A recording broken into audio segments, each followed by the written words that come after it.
con lo que estamos trabajando. Ahora un poco de las herramientas más comunes. Por comodidad voy a pasar el cuadro de este lado, me estorba un poco ahí. Y voy a meter un botón que es de los comandos de los objetos de las herramientas más simples, junto con un label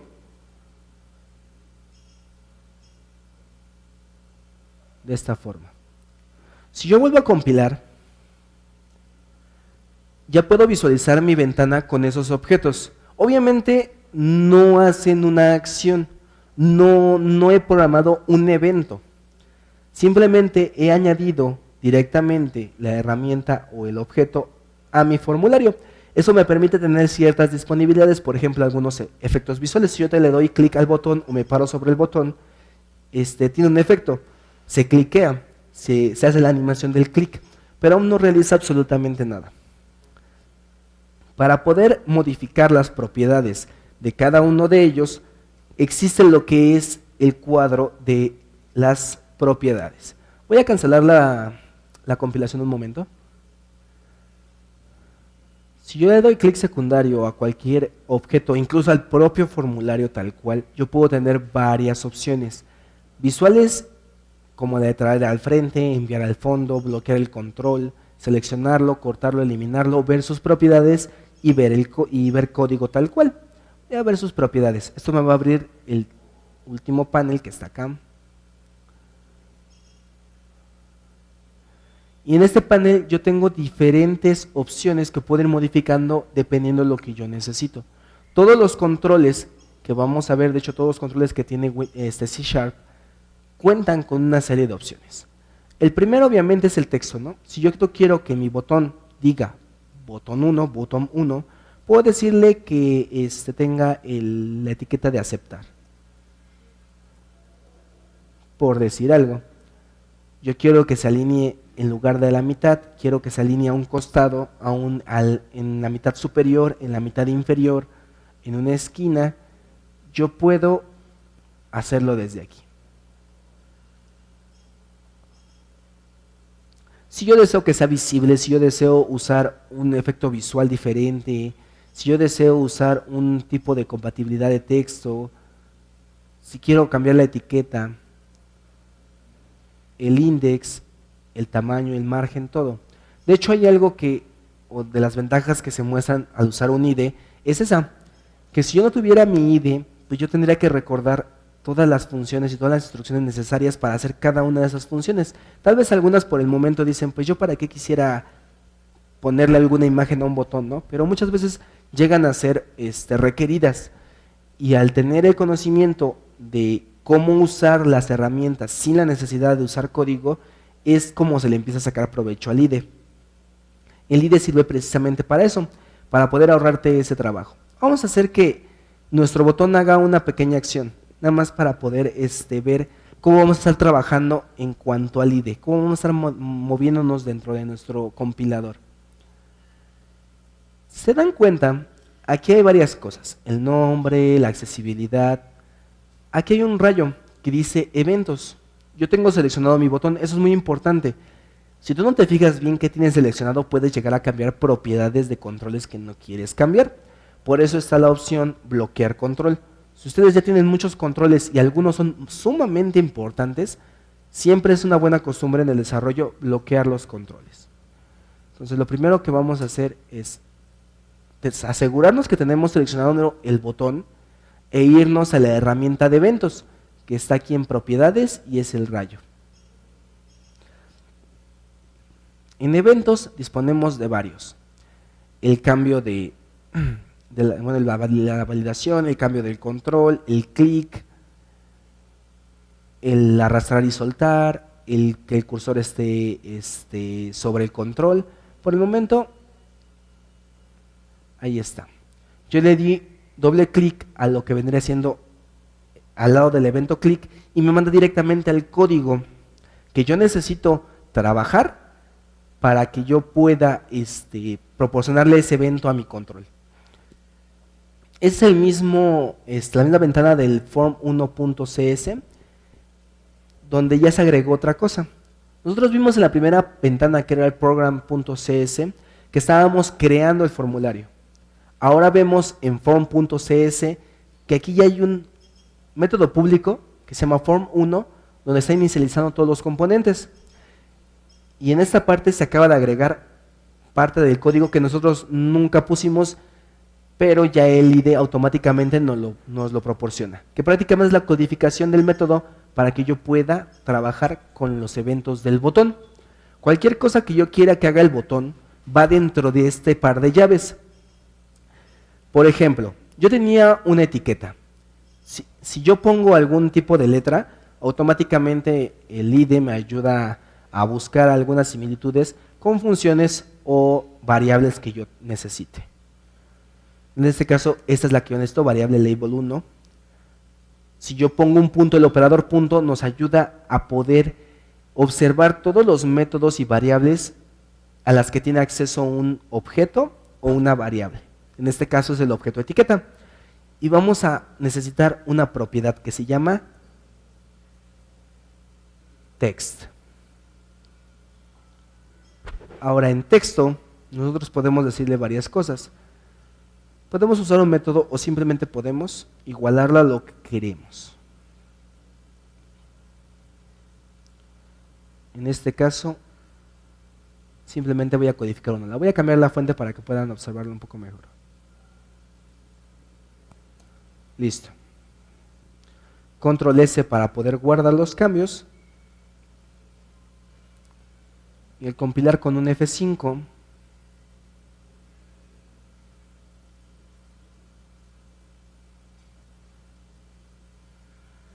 Así.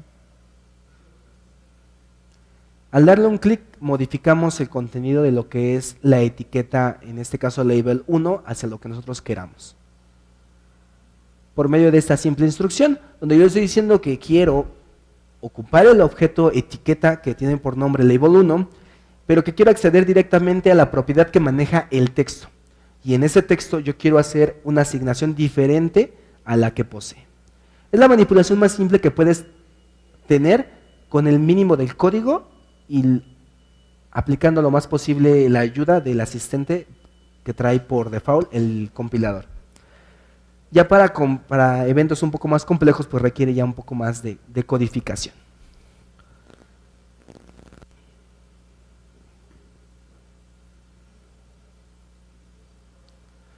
Así como la propiedad text, hay muchas propiedades que simplemente necesitan uno o dos valores máximo para poder trabajar. No necesariamente necesitan grandes líneas de código para trabajar. Por ejemplo, si vuelvo a ocupar al objeto label 1, pero esta vez quiero su propiedad de visibilidad, yo puedo decirle que esta sea igual a false. De hecho, ahí me lo está poniendo el compilador. Si queremos autocompletar por medio de nuestro compilador, basta con empezar a escribir, va a salir el asistente y con pulsar la tecla Tab se va a poder completar lo que queremos escribir. Por medio de esta propiedad yo puedo manejar la visibilidad de cualquiera de mis objetos en lo que vendría siendo mi formulario, incluyendo al propio formulario. El formulario mismo está sujeto a estos cambios. Pues entonces, más que nada por esto es necesario que lo que vamos a ver orientado a objetos, porque cualquier cambio, cualquier programación que quieran hacerle a las aplicaciones C# necesitará de los conocimientos previos de la programación orientada a objetos. Entonces, no tendría ningún sentido entrar a eventos un poco más complejos sin estos conocimientos. Entonces, vamos a pasar a lo siguiente.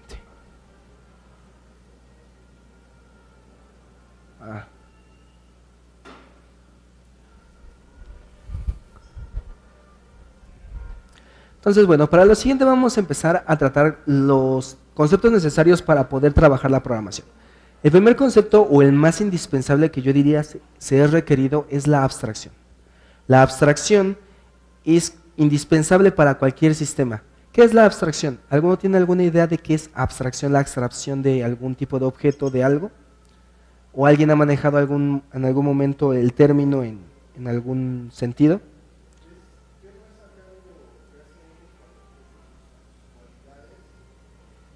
Más que nada eso sería abstraer las cualidades únicas de un objeto, pero la abstracción en sí es tomar algo, cualquier cosa del mundo, y de ese algo poderlo pasar a cualquier otro entorno. En este caso el entorno que estamos manejando nosotros pues, es el entorno de cómputo. Cuando nosotros hablamos de abstraer en informática, estamos justamente diciendo lo que dijo el compañero, que es fijándonos en las características principales del objeto, tal cual es las más indispensables que requiere para hacer su trabajo, y solo esas tomarlas y plasmarlas en el código, no más. Lo demás vendría siendo como basura, desperdicio de lo que nosotros intentamos crear. Entonces, dado eso, la abstracción es uno de los problemas más grandes que hay en los desarrolladores. Porque si ahora les dijera, necesito un programa que simule esa mesa. Para poder hacer el programa necesitan abstraer las características de la mesa. Cualquiera puede hacer un programa, no sé, de que simule una mesa, ¿no? Un rectángulo y 4 patas, ¿no? 4 palitos. Pero la abstracción correcta, si yo te estoy pidiendo un objeto en específico, serían los detalles. La plataforma, la forma, el material, todo ese tipo de efectos que solamente son propios de un objeto en específico, es lo que perfecciona un sistema. Cuando nosotros hacemos esto, simulamos que generalizamos, pero realmente estamos haciendo algo genérico. Porque si yo tengo una mesa muy detallada, cuando yo necesite otra mesa, no necesitaré la mitad de los datos, porque al final de cuentas yo ya tengo algo creado, de lo que puedo tomar para poder usar. A eso se le llama heredar. La herencia en la programación también es algo fundamental, que prácticamente es eso, tomar características de algo que ya está creado y usarlas para crear algo diferente, ligeramente diferente o muy diferente, dependiendo de lo que se necesite. Entonces, lo que vendría siendo la abstracción es algo que vamos a estar repasando mucho en los programas ya tal cual, cuando se trate de simulaciones. Y lo siguiente son las características de cada objeto. Como ya se había mencionado, son 3 características y es muy importante poder discernir esas características de cualquier objeto indispensable sin tomar a consideración qué tipo de objeto. Les había mencionado que es un comportamiento, una identidad y un estado. Por ejemplo, si yo les dijera que necesito que saquen la identidad, el comportamiento y el estado de una silla, ¿qué es lo que harían? ¿Qué es lo que contemplarían para llenar esas 3 necesidades que estamos mencionando? Que es un comportamiento, un estado y una identidad. ¿Y cómo definen cada una de ellas? ¿Qué es lo más importante? A veces los conceptos que tenemos unos de los otros varían demasiado. No es malo, pero deja muy lejos el poder tener un entendimiento general de algo. Entonces, vamos a ver ese pequeño detalle. Por ejemplo, para ti, ¿qué sería una identidad? ¿Qué es la identidad? Por ejemplo, si hablamos de una persona, su identidad está dada por ciertos datos. Datos como lo son su nombre, su edad, son datos muy específicos de cada persona que conforman una identidad. Ahora, no hay que confundir la identidad del estado. Son 2 cosas diferentes, porque si hablamos de una identidad, hablamos de lo que nos hace únicos fuera, en el caso de que pongamos como ejemplo una persona, fuera de los demás. La edad no entra dentro de ese concepto. Cualquier otra persona puede tener mi misma edad, pero no cualquier otra persona puede tener mi carácter o, no sé, mis expresiones. Son esos detalles los que definen la identidad de cada objeto dentro de un sistema. Cuando hablamos del estado, hablamos de lo opuesto, lo que nos hace o lo que hace que el objeto sea igual a otros objetos. Por ejemplo, aterrizando esto un poco de código para aquellos que les gustan un poco los videojuegos, es completamente aplicable todo esto. De hecho, es la base del desarrollo de videojuegos que usa C#, donde yo tengo tal vez un videojuego de naves espaciales donde tengo 10 naves, pero solo una de ellas es la que yo controlo. Y aun cuando las otras 9 no las controlo, todas son diferentes una de las otras. Todas tienen una identidad que las difiere de una de otra. pero al mismo tiempo todas siguen siendo naves y todas siguen teniendo un estado similar. Todas siguen teniendo cierto nivel de vida, todos siguen teniendo cierto comportamiento. Todo eso es el estado que nos permite asemejar un objeto a otro. Ahora, el comportamiento. Un comportamiento tal cual también se define como la estimulación o la respuesta a una estimulación, ya sea interna o externa, que tiene el objeto. En el objeto pueden suceder varias cosas. Puede tener una estimulación interna, o sea que dentro de él pase, ¿sí? ¿De Visual? 2010. Ultimate. Puedes trabajar con eso sin ningún problema, también maneja el framework. Si el objeto puede llegar a tener tanto estímulos internos como estímulos externos. Eso es muy importante diferenciar, no siempre va a ser un estímulo de un objeto a otro. Dentro de un objeto puede pasar algo que desencadene un comportamiento. Ya se hace en sistemas, ya se hace en videojuegos. En sistemas posiblemente dentro de un objeto haya un límite. No sé, un sistema bancario haya un monto límite que solamente puede alcanzar y al llegarlo se desencadena un comportamiento que tiene ese objeto. O externo, también he hablado de un sistema financiero. Cuando se hacen transacciones de una cuenta a otra, pues el objeto que representa cada cuenta se comporta de cierta manera dependiendo esos estímulos. Entonces es importante tener claro esos tres, porque dentro de esos tres es lo que vimos ahorita justamente el Windows Form, obedece esos tres conceptos, que son los efectos visuales que vimos, que prácticamente es su estado, y los detalles que son propios, como que se llama Form 1, como que tiene ciertas dimensiones, como que se creó en tal fecha, shalala, shalala, shalala, suele ser su identidad. Y su comportamiento fue cuando yo empecé a meterle controles. Ya había un botón, ya hacía algo, ya se puede minimizar, ya se puede maximizar. Todo eso debe de definirse para no tener ningún tipo de error más adelante. Ahora, nosotros necesitamos también tener claro el concepto de clase. Las clases en la programación orientada a objetos no es otra cosa que un molde. Yo necesito crear tantos objetos con ciertas características, con cierto estado, con cierto comportamiento. Pero ¿de dónde voy a sacar esos objetos? Yo necesito crearlos de algún lugar, no nacen de la nada. Entonces, para este trabajo nosotros tenemos lo que se conoce como una clase. Una clase se encarga de crear tantos objetos queramos con ciertas características.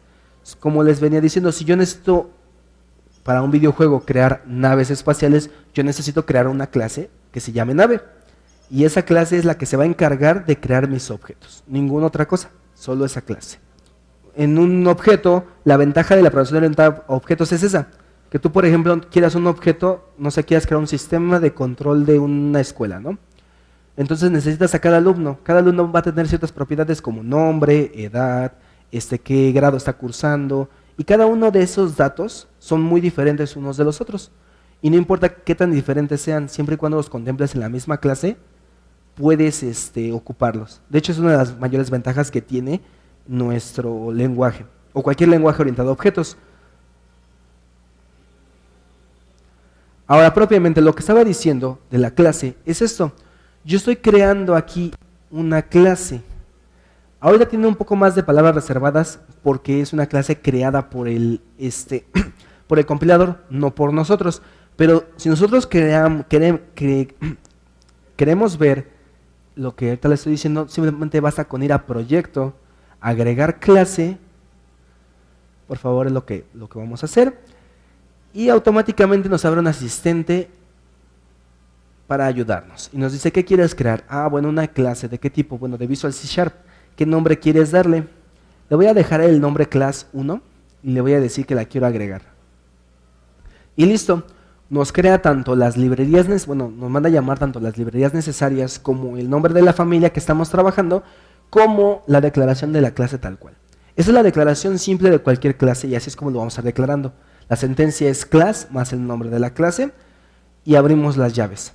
Aquí ya podemos codificar todo lo que necesitemos como métodos, variables y demás. Ahora, va a ser el molde que va a crear los objetos class 1. No es el objeto tal cual. Eso es algo que muchas veces se confunde. ¿Qué es objeto? ¿Qué es clase? ¿Cuándo de verdad crea un objeto? ¿Cuándo no he creado nada? Todo eso. El objeto no se crea hasta que yo lo instancio en donde lo voy a ocupar. De cualquier otro modo jamás se ha creado el objeto. En cuestión de esto, por ejemplo, lo que estaban mencionando, aquí nosotros seguimos con la misma familia de clases, seguimos siendo ejemplo 1, no importa cuántas clases creé dentro de este proyecto, seguiré haciendo el mismo paquete de clases. Y aquí yo puedo empezar a declarar lo que yo necesite, tanto variables como métodos. Si yo quiero que esta clase, por ejemplo, se encargue de, no es algo sencillo, sumar números, yo necesitaría algunas variables de tipo, no sé, entera, flotante, carácter, cadena, lo que necesite. Hay muchas formas de codificarlo, dependiendo ya el estilo que cada persona tenga. Por ejemplo, en este caso yo voy a declarar, yo ahí estoy declarando dos números que había mencionado que necesitaba que mi clase sumara, y ahora yo necesito un método. Antes de proseguir, ¿alguien tiene algún problema de entender cómo funcionan las variables dentro del lenguaje de programación? Cuando yo estoy trabajando en un lenguaje de programación o estoy programando algo, cualquier cosa, yo me baso de variables. Las variables que son simples contenedores. Un contenedor que va a llevar ya sea un número, una cadena, un booleano, un carácter. Ya cuando llevan ese tipo de cosas es cuando ya le damos como que apellido, ya decimos que es un tipo de dato, no tal cual una variable vulgar. Para poder declarar una variable en lo que vendría siendo C#, basta con declarar el tipo de dato, el nombre al que le voy a hacer referencia y si lo deseara, la asignación de un valor.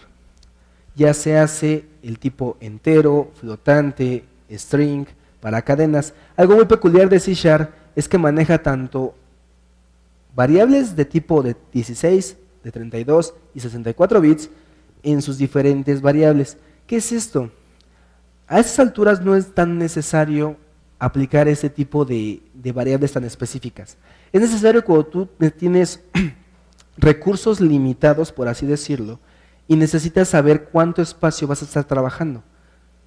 Usualmente cuando programamos derrochamos muchísimo espacio de memoria, porque no tenemos en cuenta cuánto espacio de memoria está ocupando un entero, cuánto espacio de memoria está ocupando mi cadena, cuánto espacio de memoria está ocupando mi arreglo. Cualquiera de ellos ocupa espacio en memoria. Ahora, para poder definir si estoy desperdiciando o no, yo empiezo a decir qué tan grandes son los valores que estoy ocupando, qué tan larga es la longitud de la cadena, qué tan grande es el número de objetos que voy a meter a un arreglo. Y de ahí empiezo a definir cuáles son los tipos de datos más convenientes para cada dato, para poder administrar el espacio en memoria, porque una pequeña deficiencia que tienen los lenguajes que se supone se adaptan a cualquier hardware, es que no tienen acceso a todo el hardware. Eso de la máquina virtual que les estaba explicando, que interpreta el JIT que interpreta el código del C#, por ejemplo, pasa eso. Como es una máquina virtual y no es tu máquina física completa, no posees todos los recursos que tiene tu máquina tal cual. Por eso mucha gente, o por eso de hecho muchas aplicaciones en el mundo, la mayoría está escrita en C++ o en otro lenguaje, que no es independiente al hardware, como lo es Java o C#. Por el momento vamos a estar trabajando con los tipos de datos, vamos a llamarlos de tipo vulgares, como vienen siendo, sin especificar de cuántos bits los necesito. En este caso yo estoy declarando dos de tipo entero y después voy a manejar lo que es un método.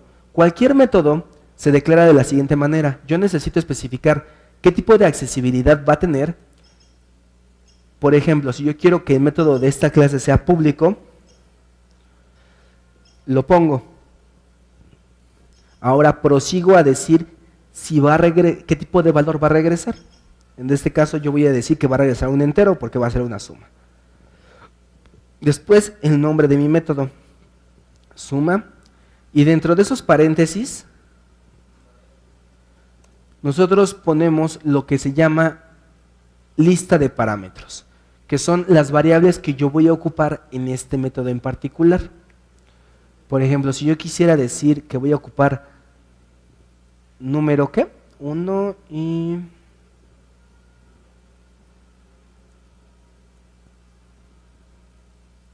por decir algo.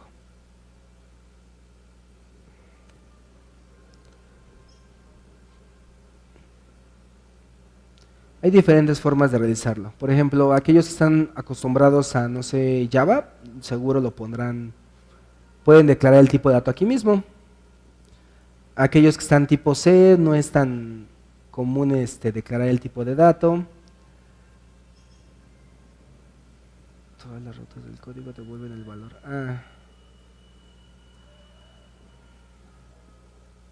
Supreme.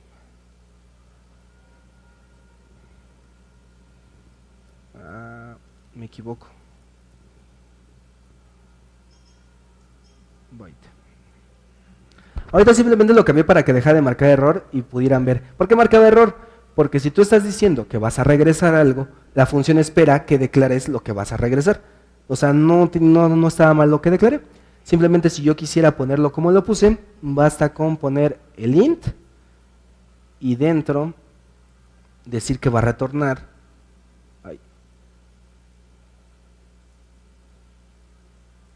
No sé. Listo. Algo que tienen que tener en cuenta mucho es esto. Muchas veces pasa eso cuando vas iniciando en el desarrollo de C# porque empiezas a codificar y dices, pero no avanzo porque me marca un error. Luego muchas veces el compilador marca errores en varias partes cuando estás codificando y se quitan hasta que terminas de codificar. Eso es bastante normal y no deben de detenerse o tratar de inquietarse por eso.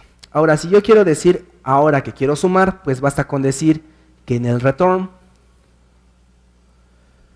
voy a regresar número 1 más número 2.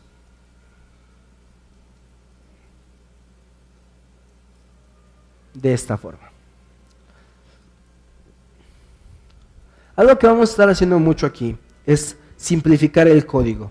Tratar de hacer el menor número de líneas posibles para lograr ahorrar un poco de espacio y que la codificación sea más limpia. Porque muchos, dependiendo qué costumbres de programación agarres, puedes desperdiciar mucho espacio. Por ejemplo, como yo puse al principio, pones int, número, declaras el siguiente número, luego dices que va a recibir los números, luego haces la suma, creas una variable donde se va a depositar el valor de la suma y al final de cuentas la variable que regresas es la donde se depositó el valor. Y creaste 5 o 4 líneas de código que no tienen ningún sentido, cuando lo puedes hacer con simplemente una instrucción diciendo que en el mismo parámetro vas a declarar y que vas a regresar. Ahora, como les había mencionado, todas las funciones se esquematizan o tienen esta estructura. El tipo de valor que va a regresar, el nombre y la lista de argumentos. La lista de argumentos no tiene un límite de cuántos argumentos puedo yo recibir. Después de eso, dentro del par de llaves, yo empiezo a declarar todo lo que quiera que haga. Ojo, cualquier variable que yo cree dentro de esa función, solo vive dentro de esa función. Es decir, si yo aquí hubiese creado un int resultado, ese int resultado solo vive dentro de este par de llaves. En ningún otro sitio del código es identificado esta opción. Ahora, teniendo esto,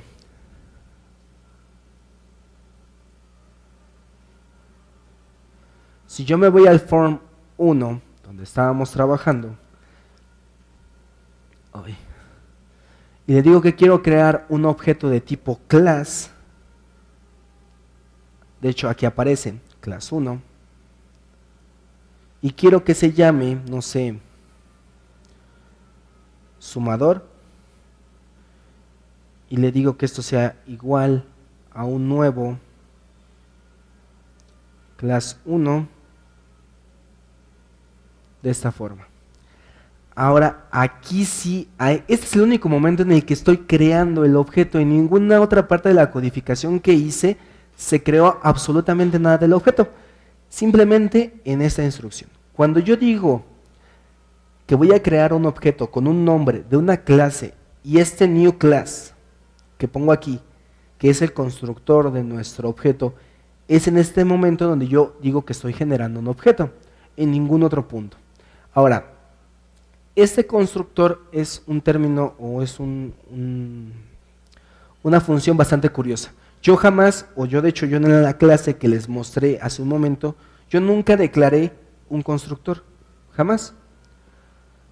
Pero aún así puedo llamarlo. Es algo con lo que te ayuda el compilador. Si tú no creas un constructor, él te da uno por default.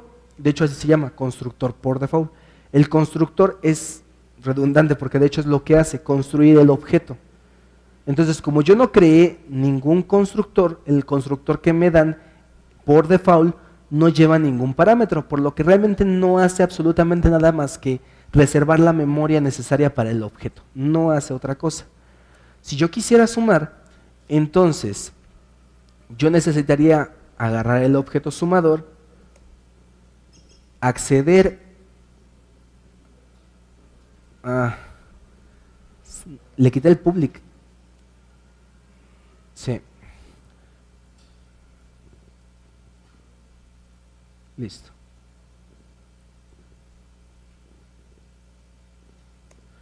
Acceder a sumar y dentro de sumar decirle los dos valores que quiero sumar. En este caso tal vez 20, y 12, ¿no?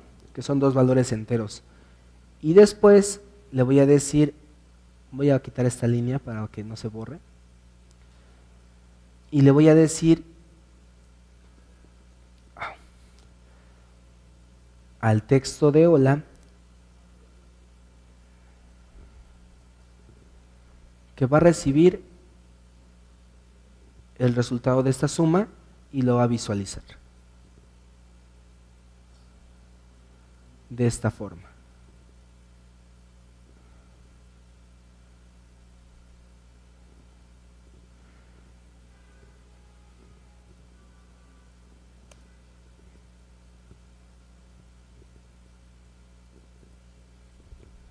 ¿Qué estoy realizando con esta acción? Como les dije, usualmente aquí lo que vamos a estar haciendo es ahorrar el mayor número de código, el mayor número de líneas de código posibles y sintetizar nuestras instrucciones. En lugar de decir que yo quiero retornar o tomar el valor de la función y después convertirlo y después pasarlo al texto, lo hago todo en una sola línea. Simplemente le estoy diciendo que al objeto de la etiqueta en su propiedad de texto, voy a mandarle como resultado lo que me dé la suma. El toString lo estoy ocupando, ¿por qué? Porque lo que me está regresando, si yo estoy sumando, me va a regresar obviamente un número. Yo no puedo mostrarle a una propiedad que me está pidiendo letras, números. Entonces yo lo que hago es decir, bueno, estoy retornando el valor numérico y lo convierto a un alfabético. De esa forma, si yo guardo los cambios y le doy F5 y le doy a aceptar, realiza la suma, realiza la conversión y me manda el dato al control que yo necesito. Y con ese simple juego de funciones y parámetros que hemos hecho ahorita en este momento, que solamente fue una clase y 3 instrucciones, se crea una calculadora. Ese es el funcionamiento simple de cualquier calculadora. Tomar números, esos números sumarlos o hacer alguna operación aritmética y mostrarlos en un control, ya sea un combo, ya sea un label. El label porque ahorita lo vamos, es el primer control que hemos visto. Entonces, para lo que nosotros estamos trabajando, en un principio estamos viendo que ya empezamos a crear objetos tal cuales propios, combinados con funciones del lenguaje o del framework tal cual, que es lo que estamos haciendo ahorita.